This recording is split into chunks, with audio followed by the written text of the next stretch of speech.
কেমন লাগছে জিতে? ইয়েস, আমরা দিদি নাম্বার 1 জিতে এসেছি, খেলেছি প্লাস লড়াই করে জিতেছি।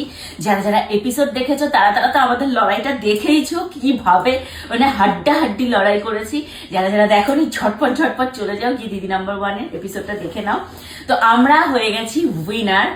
তো সেটা তো মনে তোমাদের খুশিতে প্রকাশ করতে পারছি না। কি কি পেয়েছি তোমাদের আগে দেখাই। উইনারের জন্য পেয়েছি এই যে দিদি নাম্বার 1 উইনার স্যাশে, এটা যারা উইনার হয় একমাত্র তাদেরকেই দেওয়া হয়। তার সাথে পেয়ে গেছি একটা, এই দেখো দিদি নাম্বার 1 এর ব্যাচ, দিদি নাম্বার 1 সিজন 9, যে দিনটার জন্য সবাই অধীর আগ্রহে বসে থাকে। তো সেই দিনটা আমাদের জীবনেও এসছে। ওরা হঠাৎ করে আমাদেরকে কল করে বলেছে যে আমাদেরকে দিদি নাম্বার 1 ওরা মানে ডাকতে চাই বা খেলাতে চাই। তো সেই জন্যই আমরা গিয়েছিলাম দিদি নাম্বার 1 খেলতে। তো কলটা পাওয়ার পর তো আমি আর স্বর্ণ ভীষণভাবে এক্সাইটেড ছিলাম। কলটা আমরা অ্যাকচুয়ালি পেয়েছিলাম হচ্ছে যেদিন আমাদের অষ্টমঙ্গলা ছিল। অষ্টমঙ্গলার আগের দিন যেদিন আমরা মানে বর্ধমান মানে স্বর্ণর বাড়ি থেকে আমরা আমাদের কলকাতায় ফিরছিলাম, ঠিক তখন কল পেয়েছি। এবং কলটা পেয়ে তারপর আমরা জানতে পারলাম যে ওরা অলরেডি নাকি 3 মাস আগে থেকে আমাদের সাথে যোগাযোগ করার চেষ্টা করছে, কিন্তু আনফর্চুনেটলি আমরা রিপ্লাই করিনি। তো তোমাদেরকে বলবো, বারবার করেই বলবো যে তোমরা যদি যেতে চাও কন্ট্যাক্ট নাম্বারটা অ্যাটলিস্ট ঠিকঠাক দিও। এবার তোমাদেরকে বলি যে আমরা কি কি পেয়েছি হচ্ছে এই যে দিদি নাম্বার 1 এর ব্যাচ, এই যে দিদি নাম্বার 1 এর স্যাশে, আর এইটা হচ্ছে যেটা আমার কাছে সব থেকে বেশি মানে মূল্যবান আমার আর স্বর্ণর কাছে, এটা হচ্ছে দিদি নাম্বার 1 এর উইনার ট্রফি।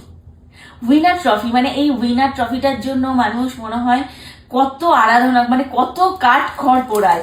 আর আমরাও সত্যি অনেক কাঠ খড় পুড়িয়ে অনেক মানে লড়াই করে জিতে তবেই পেয়েছি উইনার ট্রফিটা। যারা তোমরা এপিসোড দেখেছো তারা তো জানোই। তো এই যে হচ্ছে উইনার ট্রফিটা মানে এখানে আমি দেখি কোথাও যদি খুলে লাগানো যায় অবশ্যই লাগাবো ঘরে, না হলে আমি আমার শোকেসের মধ্যে রাখবো। তো এই উইনার ট্রফিটার জন্য মানুষ কত কি না করে। তো চলো এটাকে খুলে রাখি। এইবার তোমাদেরকে দেখাচ্ছি কি কি পেয়েছি। তোমাদের সবার মনেই একটা কোশ্চেন থাকে, দিদি নাম্বার 1 খেললে কি যে গিফটগুলো দেখায় সেই গিফটগুলো কি দিয়ে দেয় নাকি ওগুলো আবার ওরা রেখে দেয়, তাই তো এরকম কোশ্চেন তোমাদের অনেকের মনে আসে। তো তোমাদেরকে বলছি দিদি নাম্বার 1 খেলে তুমি যা যা ওখান থেকে পাবে সবটাই তোমাকে দিয়ে দেবে, সবটাই তুমি পেয়ে যাবে। তো চলো তার আগে বলি তোমাদেরকে, এবার বলি যে কি কি পেয়েছি। এই চেসনি গ্লিসারিনের সাথে ছিল, গ্লিসারিন সাবানের সাথেই ছিল হচ্ছে এই যে এই ইন্ডাকশন ওভেনটা পেয়ে গেছি। চেসনি গ্লিসারিন সাবান আর এই ইন্ডাকশন ওভেনটা একসাথেই ছিল, এইটা পেয়ে গেছি। দেন তারপর পেয়েছি এটা হচ্ছে একটা রুম হিটার পেয়েছি। এগুলো সমস্ত কোশ্চেন আনসার রাউন্ডেই মানে পেয়েছি। তো এইটা পেয়েছি একটা রুম হিটার। তার সাথে পেয়ে গেছি এইটা তোমাদেরকে দেখাই, এটা হচ্ছে একটা হ্যান্ড স্টিমার মানে হচ্ছে এটা তোমাদের আয়রনের কাজ করবে। ধরো কোনো জামায় তোমাদের স্টোন আছে বা একটু দামি অনেক দামি জামা বা শাড়ি যেটাকে তুমি আয়রন প্রেস করতে পারবে না, সেটাকে তুমি এই স্টিমার দিয়ে তুমি সুন্দর করে একদম ঝরঝরে করে নিতে পারবে। তো এই একটা পেয়ে গেছি, এটা হেভেন্স কোম্পানি, খুবই ভালো একটা এই যে হ্যান্ড স্টিমার পেয়েছি। তারপর পেয়েছি হচ্ছে এই দেখো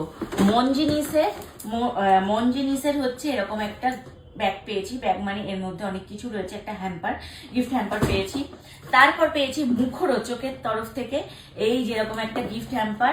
এই গিফট হ্যাম্পার গুলোর মধ্যে কি কি আছে নেক্সট ভিডিও দেখতে থাকো, তবেই তোমরা জানতে পারবে এর মধ্যে কি আছে। এই ভিডিওতে সব দেখাবো না। তো এইটা একটা পেয়েছি। আর পেয়েছি হচ্ছে রেড কাউ, এই যে রেড কাউ এর তরফ থেকে এই সুন্দর একটা এরকম গিফট হ্যাম্পার। এর মধ্যেও কি কি আছে সেটাও তোমাদেরকে দেখাবো, অবশ্যই দেখাবো। তোমরা নেক্সট ভিডিও দেখতে থাকো তাহলেই দেখতে পাবে। এইবার পেয়েছি হচ্ছে এই যে কুকমিট 3টে বক্স, একটা আর এখানে 2টো আছে, টোটাল কুকমিট থেকে 3টে বক্স। এর মধ্যে কি কি আছে পরের ভিডিওতে দেখতে পাবে তোমরা। তারপর পেয়ে গেছি এটা হচ্ছে আমার সব থেকে প্রিয় একটা জিনিস, মানে এটা আমি যখন দেখেছি স্বর্ণময় বলছে সেন্টার টেবিলটা তুমি কেন নিলে, সেন্টার টেবিলটা নিয়ে যেতেই অনেক কষ্ট হবে, নিয়ে যেতে ভেঙে যাবে, এ হবে ও হবে। অ্যাকচুয়ালি সেন্টার টেবিলটার অনেক মানে ইয়ে রয়েছে। এটা হচ্ছে একটা ফাউন্টেন সেন্টার টেবিল, আর এর উপরে থাকবে হচ্ছে একটা বিশাল বড় কাঁচটা আমাদেরকে দিয়ে দিয়েছে, কিন্তু কাঁচটা আমরা ঘরে খুলে রেখেছি যেহেতু সেন্টার টেবিলটা এখন এখানে সেট করিনি, তো সেই কারণে কাঁচটা আমি খুলে রেখেছি। এবার তোমাদেরকে বলি সেন্টার টেবিলের মাহাত্ম্যটা। এর মধ্যে থাকবে জল, এই যে কুয়োটাই, এই যে ইনি মহিলা কুয়ো থেকে যে জল তুলছেন, তো এর মধ্যে থাকবে জল। আর এই যে এনার হাত থেকে এই যে জলটা এসে পড়বে এর মধ্যে, তাই না? স্বর্ণটা প্রথমে বুঝতে পারিনি, স্বর্ণ ভেবেছে এটা মনে হয় শুধু লাইট জ্বলবে। এবং এর নিচে, এই যে এর নিচে এবং এই যে এখানে প্রত্যেক জায়গায় রয়েছে লাইট সেটিং। মানে যে এটা যখন আমি সেটিং করব, এখানে আমাদের পুরো ডেকোরেশনটা হয়ে যাক, এটা তখন সেটিং করব, করে তোমাদেরকে দেখাবো। আর জিনিসটা দেখো, তিনজন মহিলা কি সুন্দর, যে এটা কিন্তু মাটির নয়, এটা একদম ফাইবার। এটা ফাইবার, মানে এটা ভাঙাচোরার কোনো পসিবিলিটিস নেই। তো এইরকম একটা সেন্টার টেবিল পেয়ে গেছি আমি।